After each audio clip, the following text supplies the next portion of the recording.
दोस्तों, एक महिला एसपी के पास में एक ही गांव से बहुत सारे शिकायत पत्र जा रहे थे और उन शिकायत पत्र में केवल सबकी एक ही बात लिखी थी कि हमारे गांव में जो भी लड़की जवान होती है वह प्रेग्नेंट हो जाती है। न जाने क्यों हो जाती है। न तो हमारी उस लड़की का किसी के साथ अफेयर चल रहा है, ना वह शादीशुदा है, कोई भी हमारे घर आता जाता भी नहीं है, लेकिन ना जाने क्यों लड़कियां प्रेग्नेंट हो रही हैं। ये बात सुनकर के महिला एसपी बड़ी परेशान हो जाती हैं और अचंभे में पड़ जाती हैं कि आखिर ऐसे कैसे हो सकता है। और जाहिर सी बात है, जब कोई लड़की किसी व्यक्ति से बोलती नहीं है और वह अनमैरिड है, फिर वह प्रेग्नेंट कैसे हो जाती है। ये विचार करके वह मैडम बहुत बड़ा एक्शन लेती हैं और उसी गांव में जाकर के उस बात की इंक्वायरी करती हैं कि आखिर ये लड़कियां कैसे प्रेग्नेंट होती हैं, फिर वह हकीकत क्या निकलती है और वह लड़कियां कैसे प्रेग्नेंट होती हैं। ये पूरी सच्चाई इस वीडियो के माध्यम से जानने का प्रयास करेंगे। दोस्तों, आज की जो सच्ची कहानी मैं आपको सुनाने के लिए जा रहा हूं, ये कहानी बहुत ही इंटरेस्टिंग है। ये कहानी सुनेंगे तो आप भी हैरत में पड़ जाएंगे और सोचने पर मजबूर हो जाएंगे कि आखिर ऐसे कैसे हो सकता है और कुंवारी लड़की बिना किसी प्रेमी के साथ रहे या बिना पति के साथ रहे प्रेग्नेंट कैसे हो सकती है। तो आइए जान लेते हैं इस कहानी के माध्यम से। दोस्तों, ये सच्ची कहानी मध्य प्रदेश की है। मध्य प्रदेश में एक थाना पड़ता है, हीमपुर। हीमपुर थाना में एक गांव पड़ता है, हरिदासपुर। हरिदासपुर छोटा सा गांव है। उस गांव में जो लड़की जवान होती थी और वह प्रेग्नेंट हो जाती थी, इस बात को लेकर के बहुत लोग परेशान रहने लगे। उसे गांव में बहुत ज्यादा चौकसी रहने लगी। सभी लोग अपनी अपनी लड़कियों पर इतनी बड़ी कड़ी नजर रखने लगे थे कि रात दिन वह अपनी लड़कियों की ही विषय में सोचते रहते थे। कभी घर से लड़कियों को अकेला नहीं जाने देते और ना ही किसी व्यक्ति को अपने घर में आने देते थे, क्योंकि उन्हें बस इसी बात का डर रहता था कि ऐसा ना हो कि हमारी बेटी भी प्रेग्नेंट हो जाए। लेकिन कोई भी घर नहीं आता था, ना ही लड़की कभी घर से अकेली जाती थी। लेकिन फिर भी एक दिन एक लड़की के पेट में दर्द उठता है और फिर वो हॉस्पिटल ले जाता है तो डॉक्टर उसे बताता है कि आपकी लड़की प्रेग्नेंट है।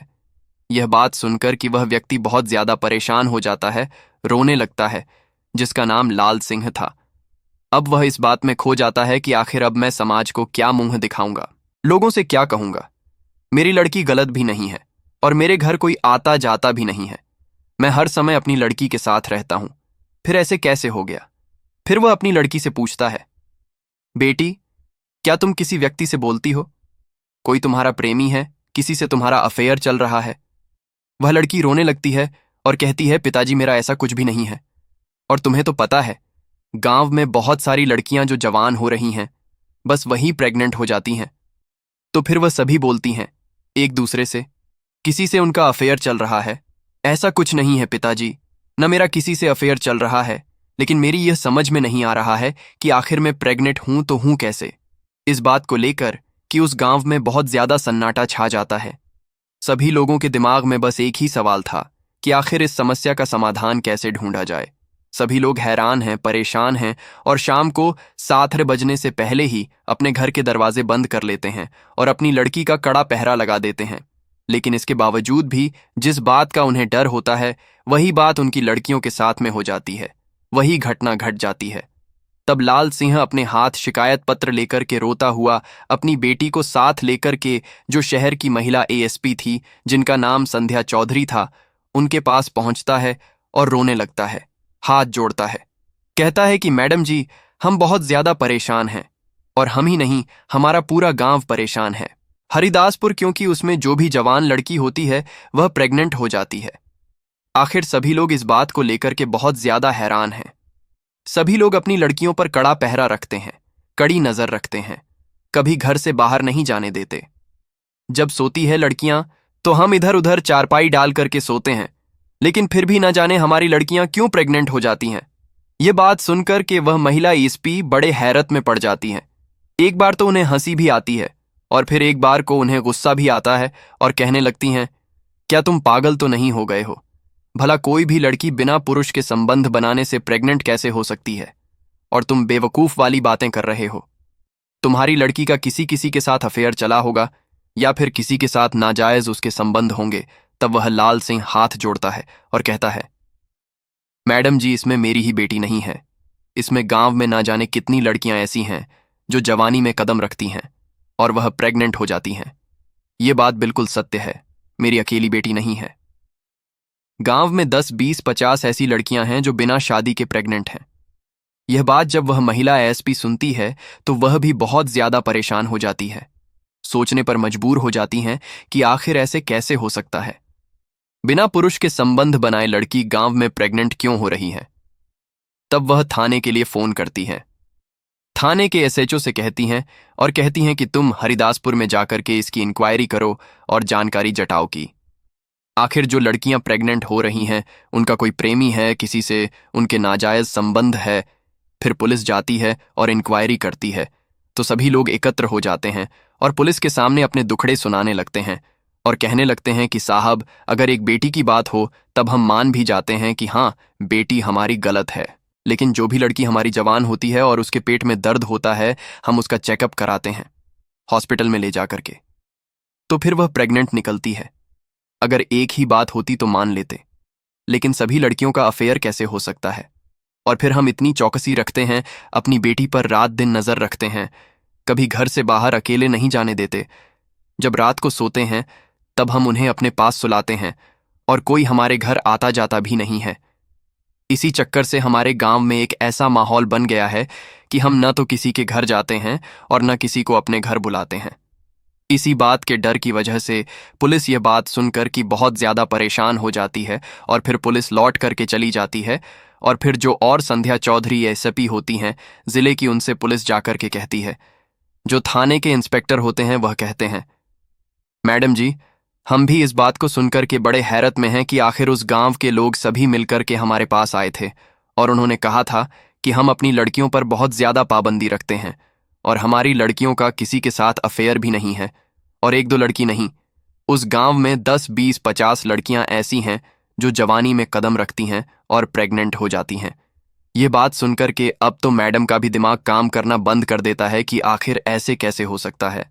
तब मैडम विचार करती हैं, जरूर तो कुछ बात होगी, या तो यह लड़कियां इस बात को छुपा रही हैं या फिर जरूर इनका किसी के साथ अफेयर होगा या फिर कोई और बात होगी।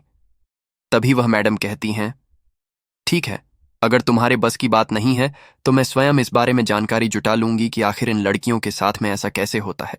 फिर महिला जो एसपी संध्या चौधरी होती है वह अपना भेष बदलती हैं और कंधे पर एक झोला टांग लेती हैं और ऐसे कपड़े पहन लेती हैं जैसे कि कोई मांगने वाली हो।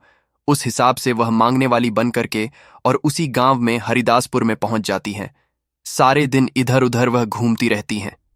जैसे ही शाम होती है तभी उसी व्यक्ति के द्वार पर पहुंचती हैं जो व्यक्ति उनके पास शिकायत पत्र लेकर के गया था, लाल सिंह।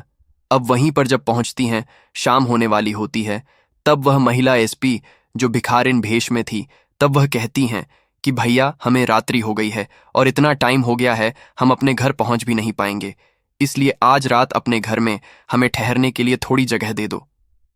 तब लाल सिंह कहता है, चलो कोई बात नहीं, तुम तो महिला हो, अगर कोई पुरुष होता तो मैं अपने घर में नहीं रुकने देता, क्योंकि हम लोग बहुत ज्यादा परेशान हैं, न जाने ऐसा हमारे साथ क्यों हो रहा है।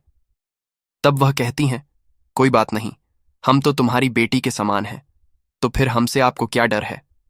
तभी वह लाल सिंह महिला एसपी को भिखारी समझ करके अपने घर में एक जगह पर चारपाई डाल देता है और कहता है कि आप इस पर सो जाइए, आपको जो भी खाना है मैं आपको यही ला करके दे दूंगा।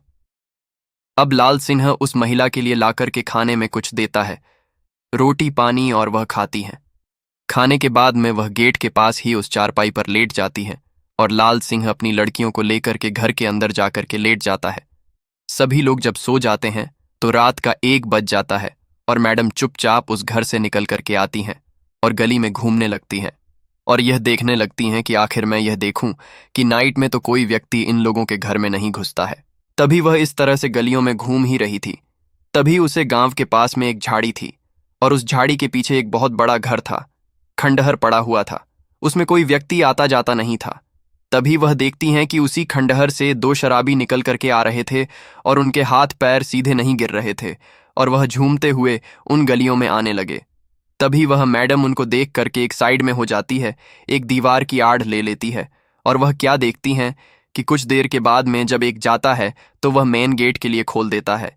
फिर वह दूसरा व्यक्ति भी घर के अंदर प्रवेश कर लेता है और फिर वहां से लगभग आधे घंटे के बाद वह घर से जैसे ही निकल करके व्यक्ति आता है, त्यों ही वह मैडम अपनी रिवॉल्वर उन व्यक्तियों के ऊपर तान देती हैं और कहती हैं कि अगर तुमने एक कदम बढ़ाया तो मैं तुम्हें यही गोली मार दूंगी, इसलिए चुपचाप यहीं खड़े रहो और तुम ये बताओ कि तुम लोग इस घर से निकल करके क्यों आए हो और इस घर में क्यों घुसे थे। ये बात सुनकर के वह व्यक्ति बड़े डर जाते हैं रिवॉल्वर देख करके, लेकिन जब उसकी हालत को देखते हैं कि यह तो कोई बेकार है, तब वह कहते हैं कि इस भिखरण के पास में रिवॉल्वर कहाँ से आई। तब वह उससे कहते हैं कि तुम हट जाओ, नहीं हम भी तुम्हें गोली मार देंगे। उनके पास कोई औजार नहीं था, लेकिन फिर भी मैडम को धमका रहे थे, लेकिन मैडम उन्हें डराने के लिए एक पैर बचा करके मारती है। तभी वह लोग उसे पैर की आवाज सुनकर के डर जाते हैं और वहीं रुक जाते हैं। जब गोली की आवाज जब गांव के लोग सुनते हैं तो एकदम से जल्दी जल्दी उठ जाते हैं और सभी लोग वहीं पर एकत्र हो जाते हैं जिस जगह पर वह मैडम उन शराबियों के ऊपर रिवॉल्वर ताने खड़ी थी। जब उधर से लाल सिंह निकल करके आता है और देखता है कि अरे ये तो मैडम मेरे घर में रुकी हुई थी, इनके लिए मैंने खाना खिलाया, चारपाई पर लेट आ रहा था, लेकिन इनके हाथ में रिवॉल्वर कहाँ से आई। तब वह कहती हैं कि इन लोगों को पकड़ो गांव वालों से। तब वह गांव वाले सभी एकजुट करके आ हैं और दोनों लोगों को पकड़ लेते हैं। फिर मैडम थाने के लिए फोन करती है और फिर वहां से कई थानों की पुलिस वहां पर आ जाती है और उन शराबियों को गिरफ्तार कर लेती हैं। फिर मैडम कहती हैं कि मैं कोई भिखारी नहीं हूं, ना ही कोई भीख मांगने वाली थी। ये लाल सिंह मेरे पास शिकायत लेकर के गए थे और सभी गांव की शिकायतें मेरे पास जा रही थीं कि आखिर तुम्हारे गांव में जो जवान लड़कियां हैं वह प्रेग्नेंट हो जाती हैं, तो इसीलिए मैं भेष बदल करके आई थी तुम्हारे गांव में, और यह देखने के लिए कि आखिर तुम लोगों को पता नहीं चलता कि तुम्हारी लड़की के साथ में गलत काम कौन करता है। बस इसी इंक्वायरी के लिए मैं भिखारिन बन के आई थी। कहते हैं कि मैडम ने बड़ा अच्छा काम किया जो हमारे गांव में इन शराबियों को पकड़ा, लेकिन इस बात का खुलासा नहीं हो पाया था कि आखिर यह शराबी क्यों गुस्से थे। तब वह थाने लेकर के जाते हैं और थाने ले जाने के बाद में उनसे फिर पूछताछ की जाती है। पहले तो वह कुछ बताते नहीं हैं। जब पुलिस अपने हथकंडे से जब पूछती है कि आखिर ये बताओ कि तुम रात्रि के 1 बजे उस घर में क्यों घुसे थे, तब वो टूट जाते हैं। पुलिस की मार की वजह से और रोने लगते हैं और गिड़गिड़ा लगते हैं। कहते हैं कि मैडम जी, हम बस यही काम करते हैं। जब दारू पी करके आते हैं दोनों लोग और फिर लोगों के घर में घुस जाते हैं और जिसकी भी जवान लड़की देखते हैं वह लोग अपने बीच में आकर लड़की को सुलाते हैं। फिर भी हम उस लड़की के मुंह पर और इन सभी के मुंह पर एक ऐसा स्प्रे मार देते हैं कि ये लोग गहरी नींद में सो जाते हैं। इन्हें पता भी नहीं चलता और उस लड़की को भी पता नहीं चलता। फिर हम उस लड़की को उनके बीच से उठा करके दूसरी जगह ले जाते हैं और उनके साथ में शारीरिक संबंध बनाते हैं। फिर इस लड़की को उसी जगह पर लिटा कर कि हम घर से निकल करके चले जाते हैं और हमारा यह रोज का क्रम बन गया है। आज इस घर में तो कल उस घर में, तो कल उस घर में। इस प्रकार से जब हम दोनों लोग इन लड़कियों के साथ शारीरिक संबंध बनाते हैं, इसी बीच यह लड़कियां प्रेग्नेंट हो जाती हैं। ये बात जब महिला एएसपी सुनती है तो फिर उनके तोते उड़ जाते हैं। सोचने लगती हैं कि यह लोग पूरे गांव की लड़कियों के साथ में ऐसा कर रहे हैं और किसी को भी पता नहीं है, किसी को भनक नहीं है इनके बारे में। अब वह बहुत ज्यादा टेंशन में पड़ जाती हैं। फिर लाल सिंह को बुलाती हैं और कहती हैं कि तुम तो यह कह रहे थे कि हमारी लड़की के साथ किसी पुरुष ने कुछ नहीं किया है। इनसे पूछो, ये तुम्हारी लड़की के साथ में दोनों लोग शारीरिक संबंध बना करके गए थे और इन्हीं के द्वारा तुम्हारी लड़की प्रेग्नेंट हुई है। वह सारी बात को स्वीकार कर लेते हैं और फिर मैडम उनके खिलाफ कई धाराओं में मुकदमा दायर करती हैं, 376 और जो भी होता है घर में घुसने का, उन सभी धाराओं में मुकदमा दायर करके उन्हें जेल भेज देती हैं। इस प्रकार से मैडम ने उन गांव वालों की सारी समस्या का समाधान किया। अब गांव वालों को इस बारे में पता चलता है तो वह बड़े खुश होते हैं और खुश होने के बाद मैडम की बड़ी तारीफ करते हैं और मैडम भी इस बात से निश्चिंत हो जाती हैं कि ऐसा तो हो ही नहीं सकता कि कोई पुरुष अगर ना बोले और लड़की प्रेग्नेंट हो जाए। तो साथियों, मैडम ने इस प्रकार से एक भिखारिन का भेष बनाकर के रात्रि में बाहर रुक करके और गांव की सारी समस्या का समाधान किया। आप क्या कहना चाहते हैं? संध्या चौधरी के बारे में आप क्या कहना चाहते हैं? उन दोनों शराबी युवकों के बारे में आपकी जो भी राय कमेंट बॉक्स में लिख सकते, लोगों के साथ शेयर कर सकते हो। वीडियो अगर अच्छा लगा हो तो वीडियो को लाइक और चैनल को सब्सक्राइब जरूर करें ताकि हमें थोड़ा बहुत हौसला मिले। आप लोगों के लिए ऐसे अच्छे अच्छे वीडियो बनाने के लिए इन कहानियों को सुनने का उद्देश्य किसी को परेशान करना बिल्कुल भी नहीं है। यह कहानी आपको इसलिए सुनाई जाती है ताकि आप लोग इन कहानियों में से कुछ ना कुछ सीख सको और अपने जीवन में उस चीज को अप्लाई कर सको। मिलते हैं किसी अगली वीडियो में नए टॉपिक के साथ। तब तक के लिए जय हिंद, जय भारत। आप सभी का बहुत बहुत धन्यवाद।